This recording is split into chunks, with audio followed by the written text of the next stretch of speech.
The mother walked to work every day to save money for her son's medication. But one day, a man gave her a ride, and when she found out who he was, she couldn't believe her ears.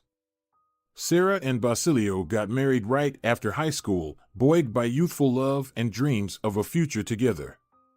In the small, cozy house they rented on the outskirts of town, every corner was imbued with their happiness and plans for the future. More than anything, they wanted to have a child. But as the years passed, their cherished dream remained unfulfilled. Every month, Sarah felt disappointed but never lost hope. One morning, when Sarah wasn't expecting anything unusual, she saw two bright lines on the test. At first, she couldn't believe her eyes, but when she realized what it meant, her heart trembled with joy. She had waited for this moment for so long that tears of happiness streamed down her cheeks. She immediately thought of Basilio and decided she wanted to tell him the news in person. Basilio was already at work, and Sarah decided to wait until evening to surprise him.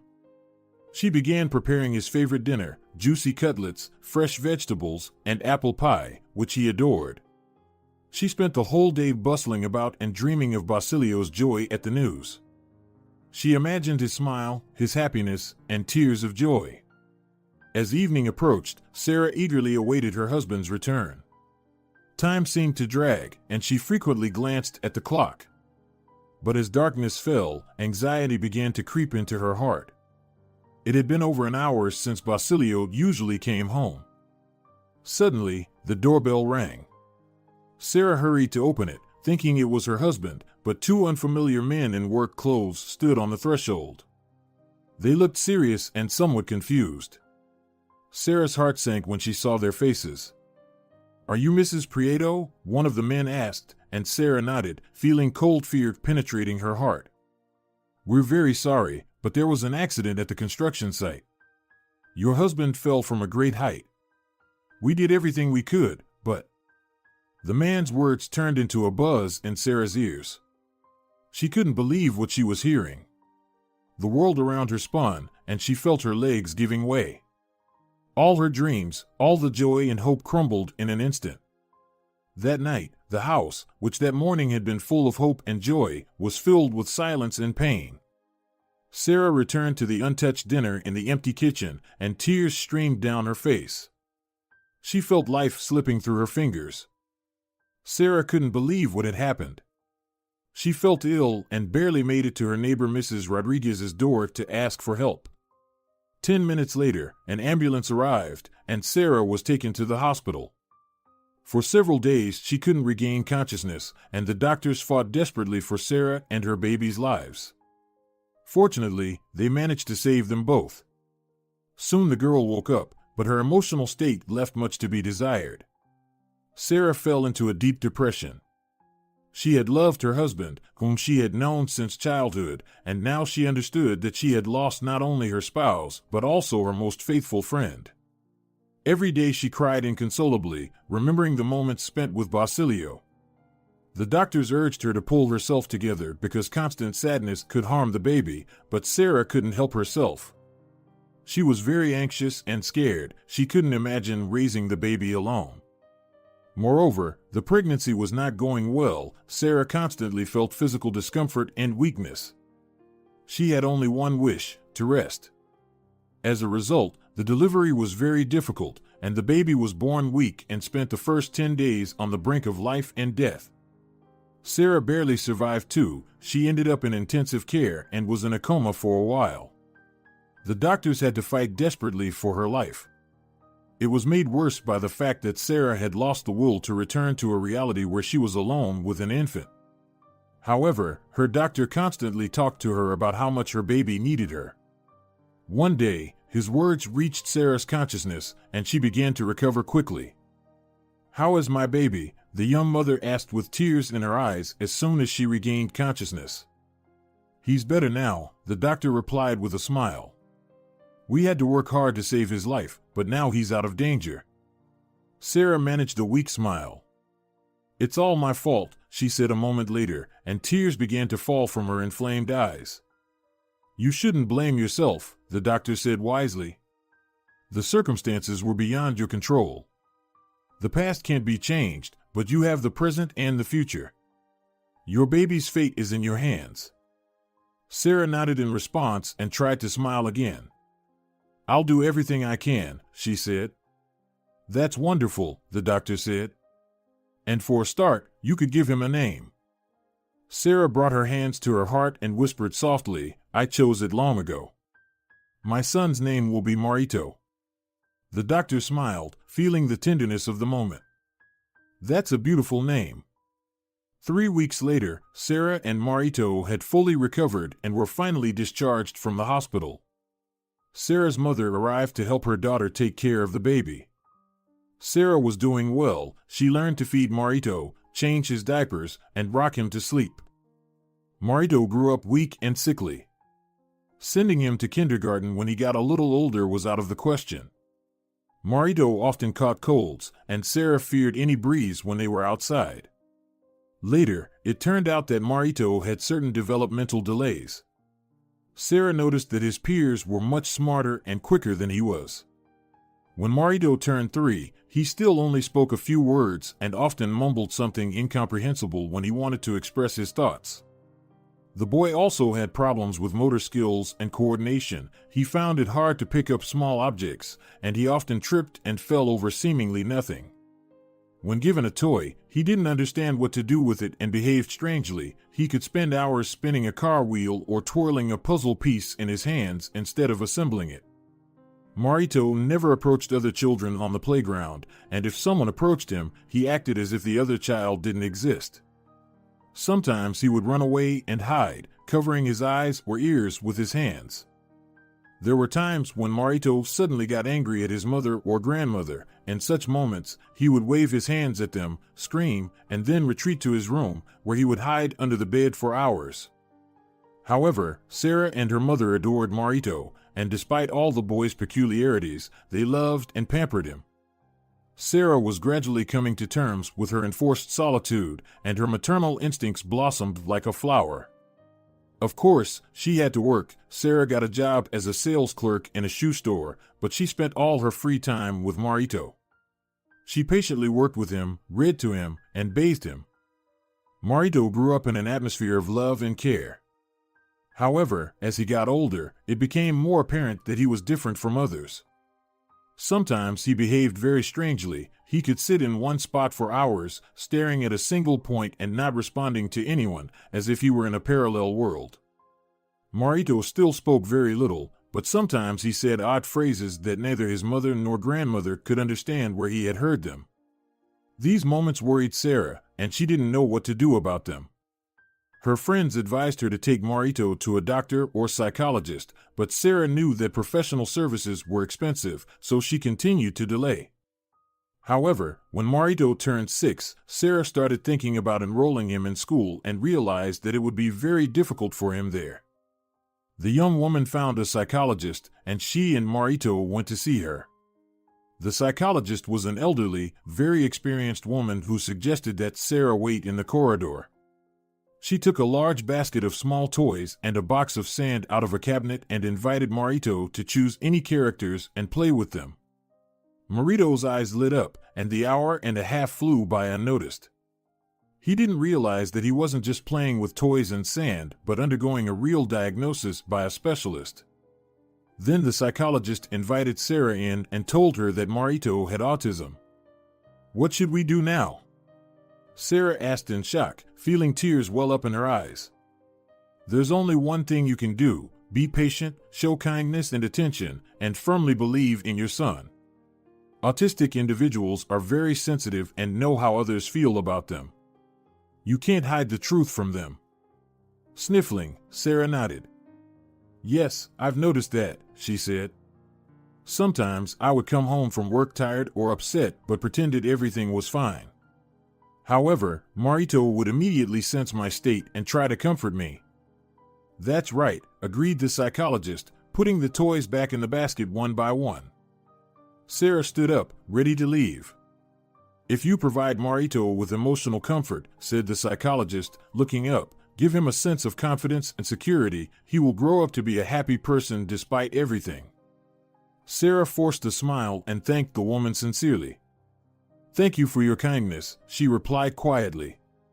She left the office, collected Marito from the playroom, and headed home with a heavy heart.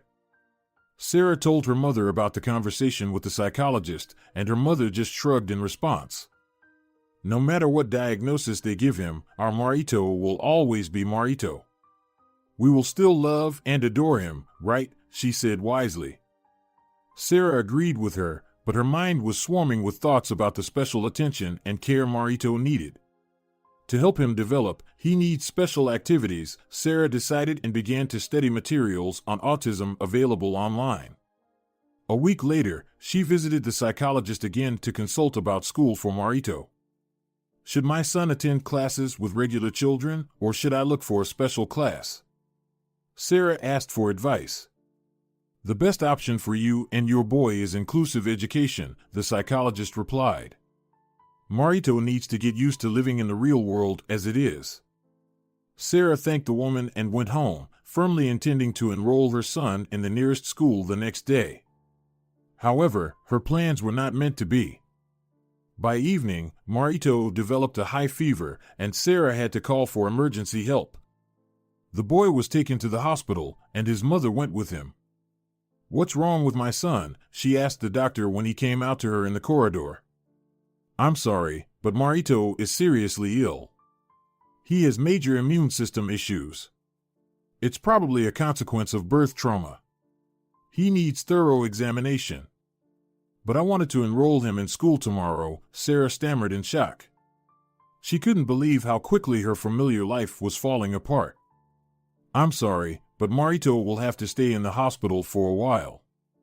It may even take months. It all depends on the test results." Sarah gasped.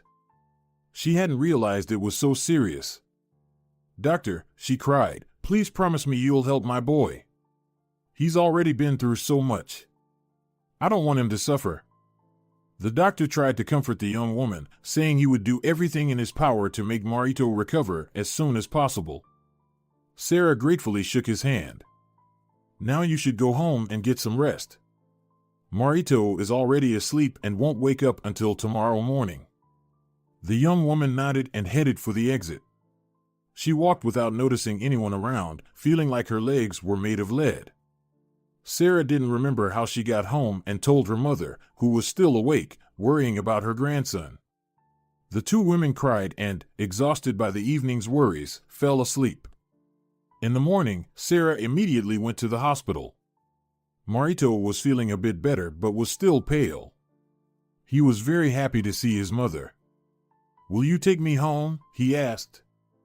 Sarah shook her head, gently stroking his hand. "Not today, baby. Your doctor wants to understand why you got sick. But I will be here with you." "I don't like it here," Marito admitted. "I'm scared." "But why?" Sarah asked. "I'm afraid I'll have to stay here forever," the boy whispered. Sarah hugged him tightly. "That won't happen," she assured him.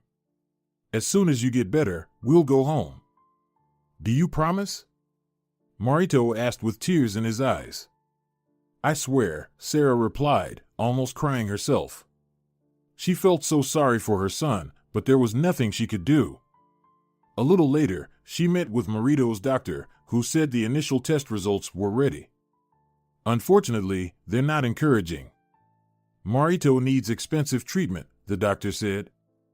Sarah was shocked by the news. "But we don't have much money.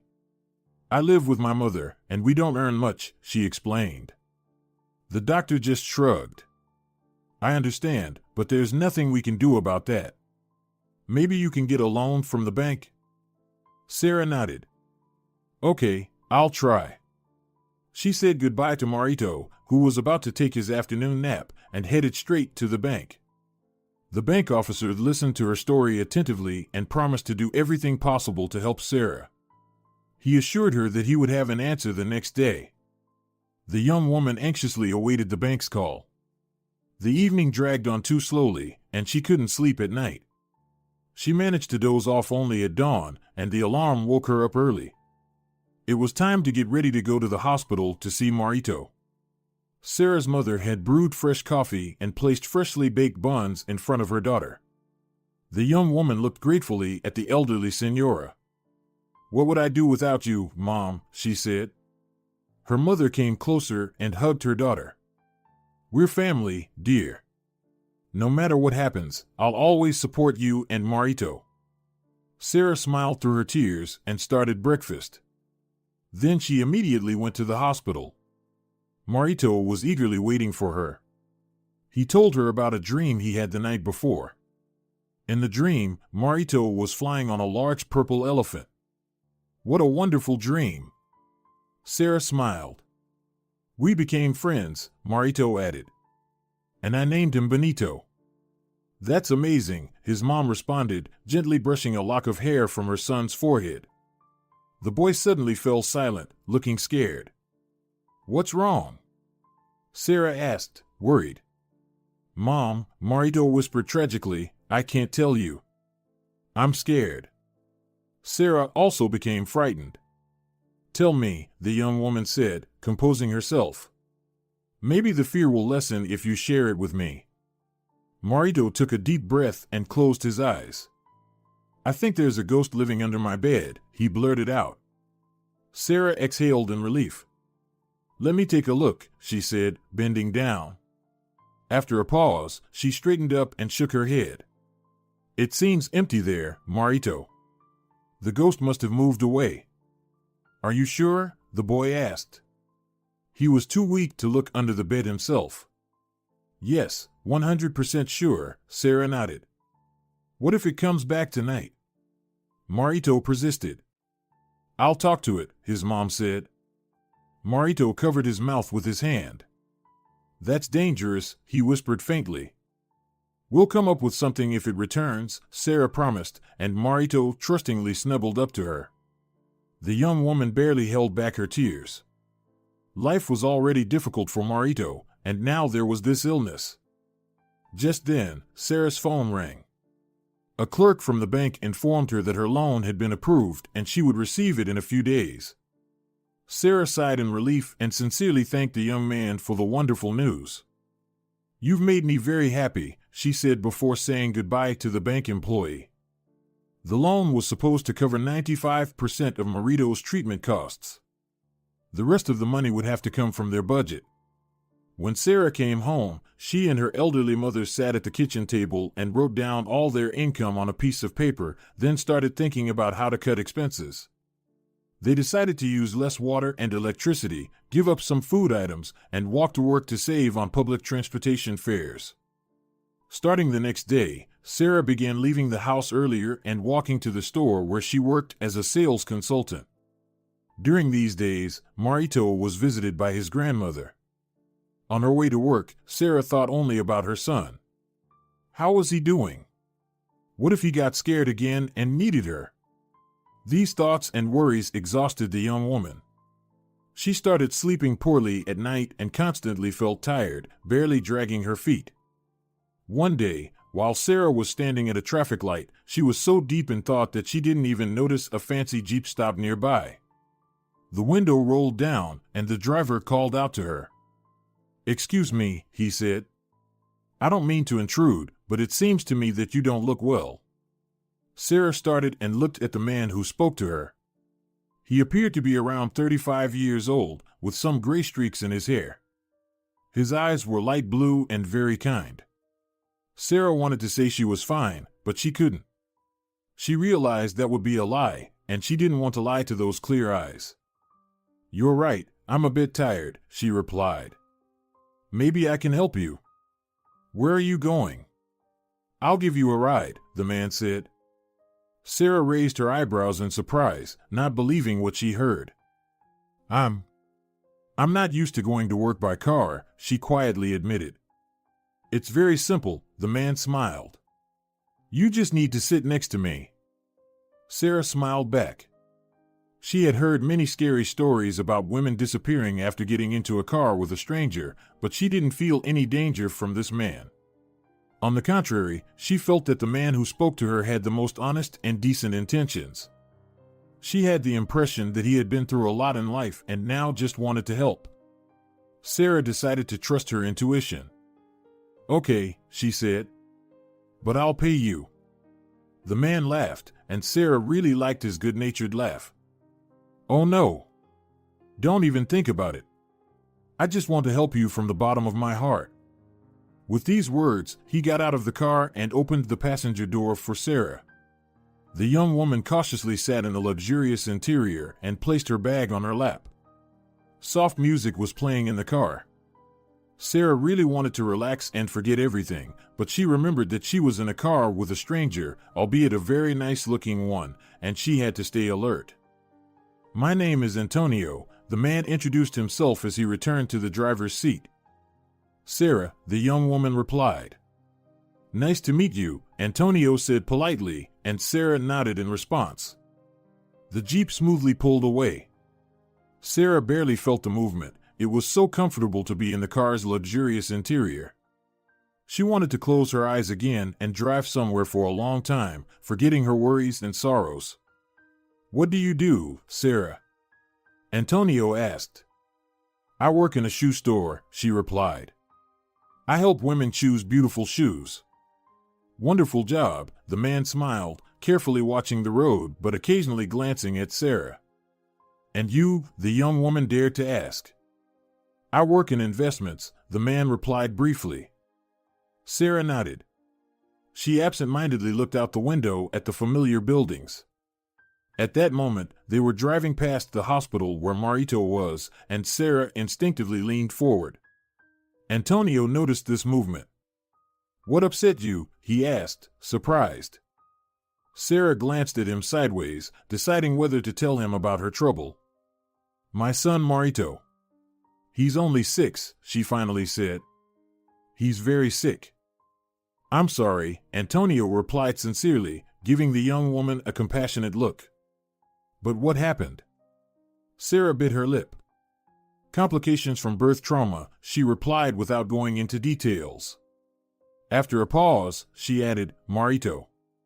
He's a special boy. In what way? Antonio asked. In that he's autistic, Sarah admitted. She thought she saw Antonio grip the steering wheel a little tighter for a moment. I understand, he replied, not looking at his passenger. Sarah felt that Antonio was somewhere far away at that moment. When they stopped at the store where she worked, Sarah thanked the man sincerely. You've helped me a lot, she admitted. Thank you for your kindness.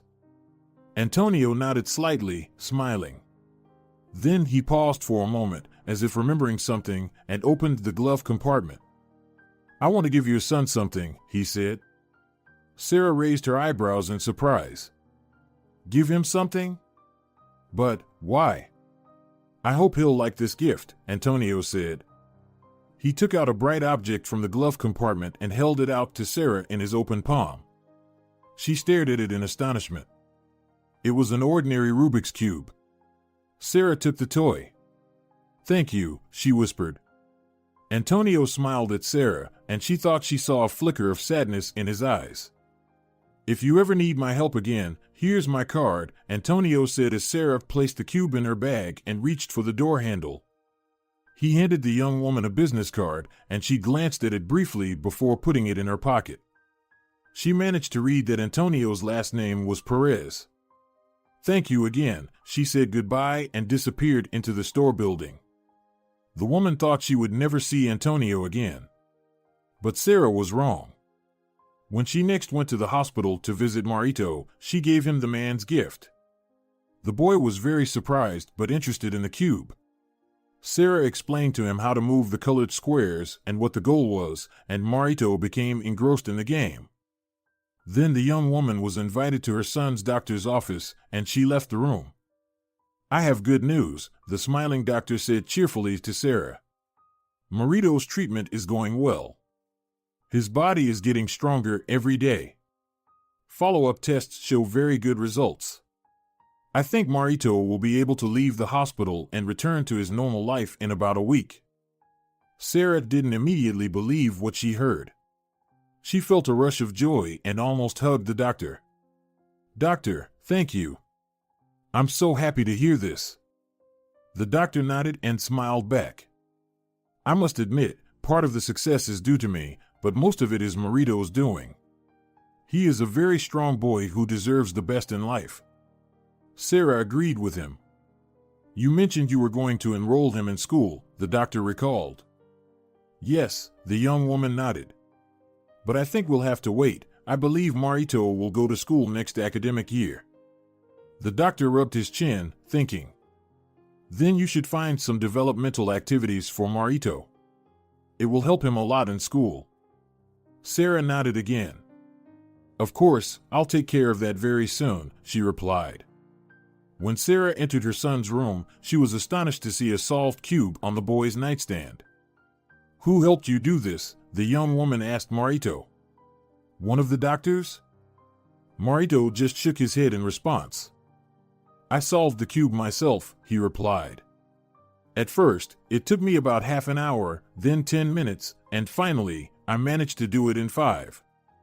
Sarah couldn't believe what she heard. Seriously? But it's quite a complex process. I heard you need to know special algorithms. At that moment, a nurse who was tidying up the medicine table in the room joined the conversation. You know, there are speed cubing clubs in many cities? Maybe you should enroll Marito in one, she suggested. Sarah looked at the woman in confusion. But what is speed cubing? She asked. In these clubs, kids compete to set records for solving Rubik's cubes quickly, the nurse replied. I know this because my nephew, who lives in the capital, attends such a club twice a week. Sarah, who had initially listened to the woman's words with hope and inspiration, now looked somewhat disappointed. But that's in the capital, she said. I don't think there's anything like that in our town. Why don't you check? The nurse advised. Maybe you'll find something. Sarah agreed and, as soon as she got home, turned on her laptop and searched for her town's name and the word speedcubing. The result surprised her. There was a center for special needs children not far from their home where they could join a speedcubing club. Sarah registered Marito online, signing him up for his first class in 10 days. As the doctor promised, Marito was discharged from the hospital in a week. The first few days, he readjusted to being home, and then came that Tuesday when his first speedcubing class was to take place. Sarah dressed Marito in a short-sleeved shirt and dress pants to make the day more memorable. Somehow, the young woman felt it would be a special and transformative day for him. And so it was. When Sarah and Marito approached the children's center, they were impressed by its beauty and neatness. The boy immediately wanted to come here every day. Sarah smiled and led her son to the door. In the lobby, they were greeted by a polite and friendly receptionist. How can I help you? She asked. We signed up for our first speedcubing class at your center, Sarah explained. The girl nodded. Let me show you to the classroom. Please follow me. She stepped out from behind the desk and led Sarah and Marito to the elevators. You have such a modern building, Sarah remarked in surprise. We have a sponsor who bought it for us, the girl smiled. He does a lot for special needs children. The elevator opened, and the girl led Sarah and Marito down a wide, bright corridor decorated with children's drawings. She stopped by one of the doors, knocked, and opened it. Following the girl, Sarah and Marito entered a spacious but cozy classroom with new tables and chairs. Posters and a whiteboard for markers were on the walls, where a young man, apparently the teacher, was writing some algorithms. But all this went unnoticed by Sarah because the first thing that caught her eye was a portrait of a man who seemed vaguely familiar to her. She didn't immediately realize where she had seen him, and when it dawned on her, Sarah gasped in surprise, unable to believe her eyes. The man in the painting was the same one who once gave her and Marito a ride and gifted him a small but precious present. That's Antonio Perez, Sarah exclaimed. Surprisingly, the man in the painting was also holding a Rubik's Cube. Yes, the receptionist nodded politely. He is our sponsor. He does a lot for the center. That's why we have his portrait in many classrooms. It's our way of showing Senor Antonio our respect and appreciation. Besides, his example serves as an inspiration to all our students. Inspiration? Sarah didn't understand. The girl looked at her attentively and began to explain. Yes, you probably didn't know that Antonio was once a special child himself. He was diagnosed with autism in childhood. Sarah couldn't believe her ears. So that's why Antonio gave Marito the Rubik's Cube. He knew it would help his development. Other students started entering the classroom. Sarah kissed Marito on the forehead and left the room with the receptionist. While they were descending in the elevator to the first floor, Sarah told her that it was Antonio who sparked Marito's interest in the Rubik's Cube. Oh, didn't you know that Senor Antonio's life success story is closely connected with speed cubing? The girl asked. Sarah just shook her head. We're not that closely acquainted, she said. At that moment, they reached the reception desk, and the receptionist was distracted by other parents. So Sarah decided to look up information about Antonio Perez online. She sat on a couch where parents waited for their children and took her smartphone out of her bag. She found Antonio Perez easily. Sarah looked at his photos in amazement. In some, he was a child holding a Rubik's Cube. In others, he was receiving an award at a speed cubing championship, and in others, he was shaking hands with the mayor of the capital. Sarah was about to read one of the articles about the man when she suddenly heard someone call her name. She looked up and saw Antonio himself. He was standing at the receptionist's desk, smiling at her. The young woman blushed and adjusted her bangs. Antonio nodded briefly to the receptionist and walked toward Sarah. Good afternoon, Sarah, he greeted the young woman. Hello, Antonio, she replied, standing up from the couch. I didn't expect to see you here, he admitted. Sarah noted briefly that Antonio was impeccably dressed. He wore a light peach shirt and gray trousers. I brought my son to his first speed cubing class, Sarah explained. He really liked your gift. Antonio tilted his head and smiled. I'm very glad it worked out that way. And, of course, I'm happy to see you again. Bright sparks flashed in his kind eyes. Sarah felt herself blushing. The lesson just started, right? Antonio clarified. Yes, 5 minutes ago, Sarah confirmed. Antonio ruffled his hair somewhat awkwardly. We could have coffee somewhere nearby while your son is in class? I have some free time right now. Sarah felt her heart beat faster with excitement. Antonio's invitation brought out the most positive emotions in her. Of course, why not? She smiled. Antonio nodded and led Sarah to the exit. Across the road from the children's center was a cozy-looking cafe that caught the man's attention. Shall we sit there? He asked Sarah, nodding towards the cafe building. The young woman simply nodded in response. They crossed the road and entered the cafe. A bell tinkled softly on the door, and Sarah immediately felt cozy and calm from the pleasant aroma of coffee and the warm-toned interior. Antonio led Sarah to a free table by the window and, pulling out a chair, helped her sit. Then he sat down opposite. A young waiter approached them.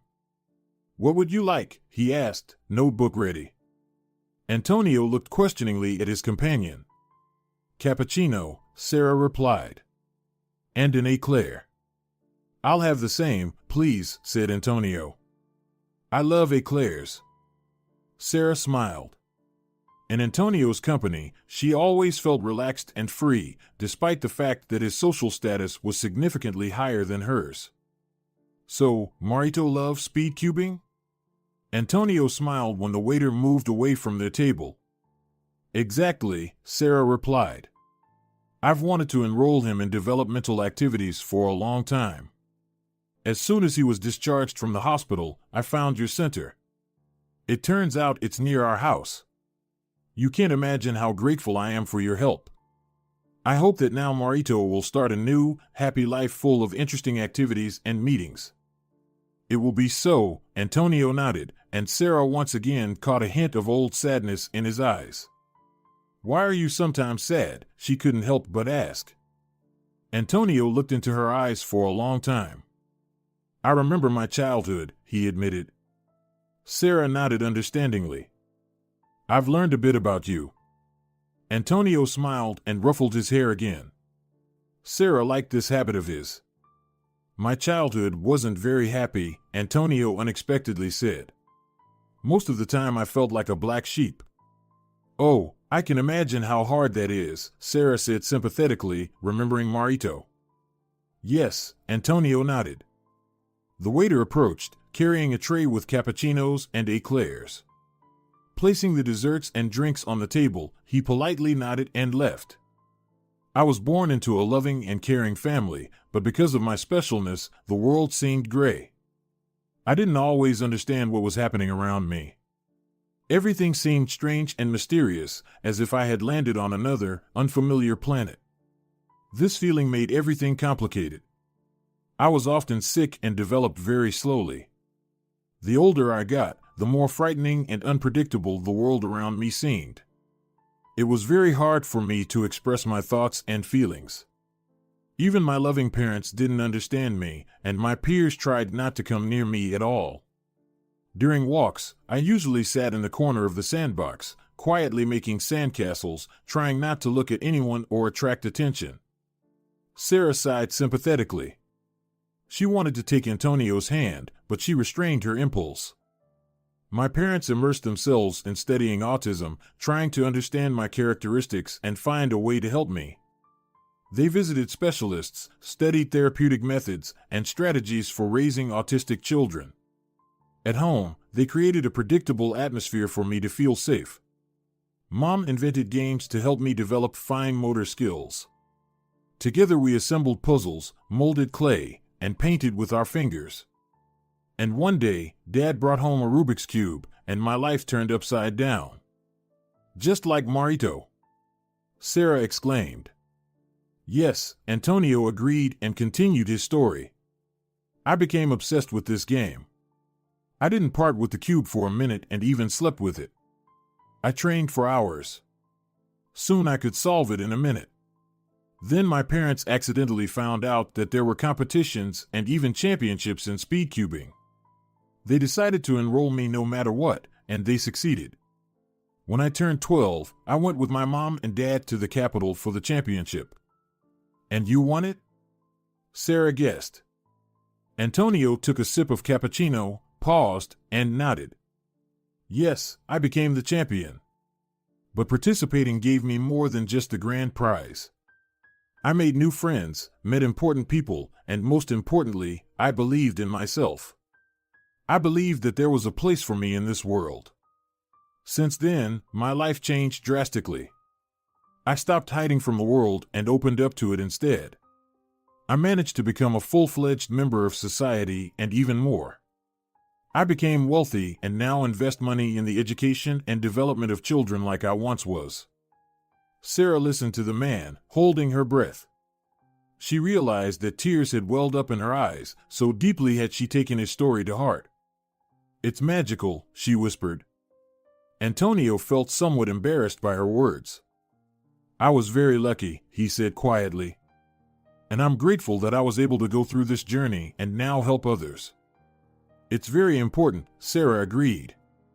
While Antonio was talking and she was listening, they completely forgot about the eclairs. Why are we just sitting here? Antonio laughed. Let's have a snack.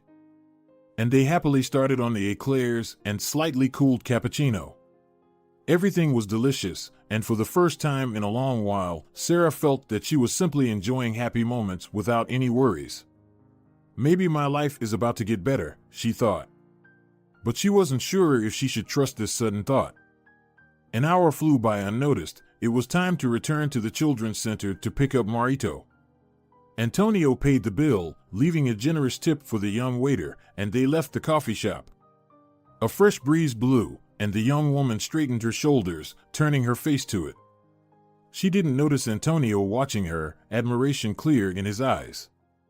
The young people crossed the street and entered the center.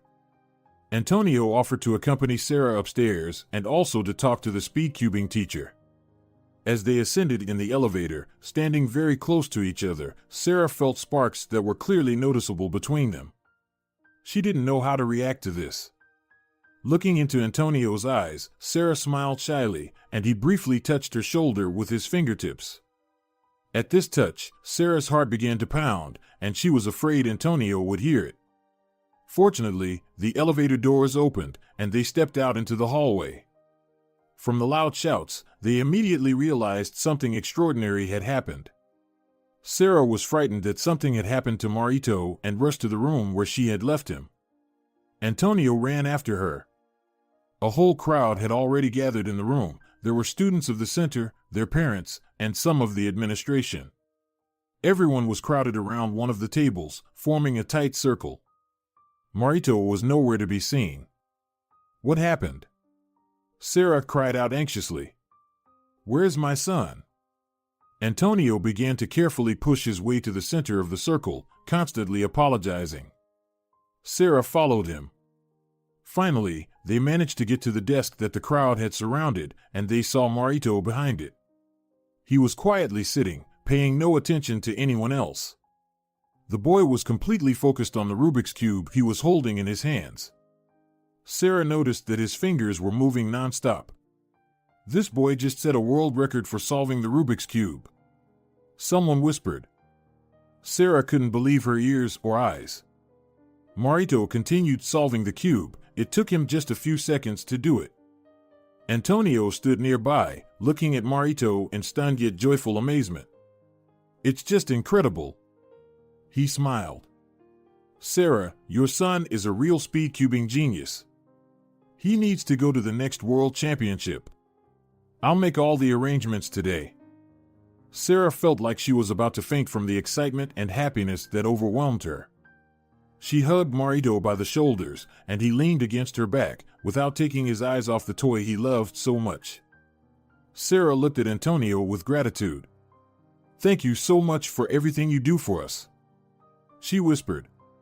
When they got home, Sarah told her mother everything, and she was surprised and delighted by the news. I knew our boy was the best, she said tearfully.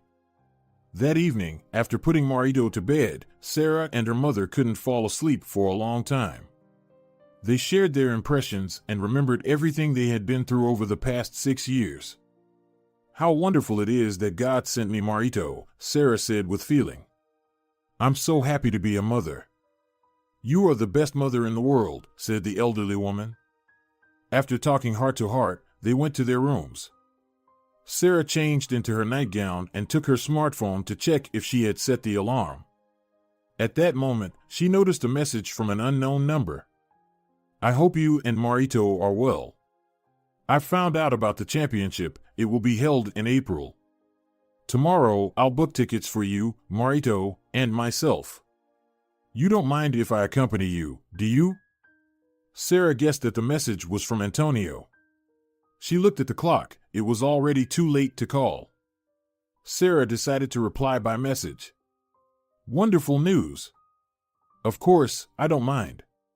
On the contrary, we'll feel much calmer and more comfortable with you. Thank you again for all your efforts, Antonio, she typed and pressed send. The reply came almost instantly. Great. I'm very happy. Sarah and Antonio started seeing each other often at the Children's Center, where Sarah began bringing Marito not only for speed cubing but also for other activities. While the classes were in session, they sat in a cafe across the street, drinking coffee with desserts and talking about everything in the world. They realized they had a lot in common and always had something to talk about. Each time Sarah and Antonio grew closer, becoming good friends. They communicated through messages, wished each other good day in the morning and good night in the evening. Their conversations became more heartfelt, and they could confide their deepest thoughts to each other. Sarah felt attracted to Antonio and saw that it was mutual. They started meeting not only during the classes but also in the evenings, going to the movies and theater when Marito was with his grandmother. After the events, Antonio and Sarah walked the streets for a long time, holding hands. One day they went to a quiet park and sat on a bench by the fountain. The stars shone brightly in the sky.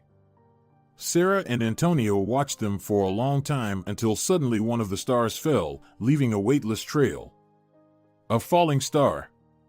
Make a wish, Sarah whispered softly so as not to disturb the beauty of the moment. She closed her eyes and thought of Marito. She really wanted him to win the speed cubing championship. Did you make a wish?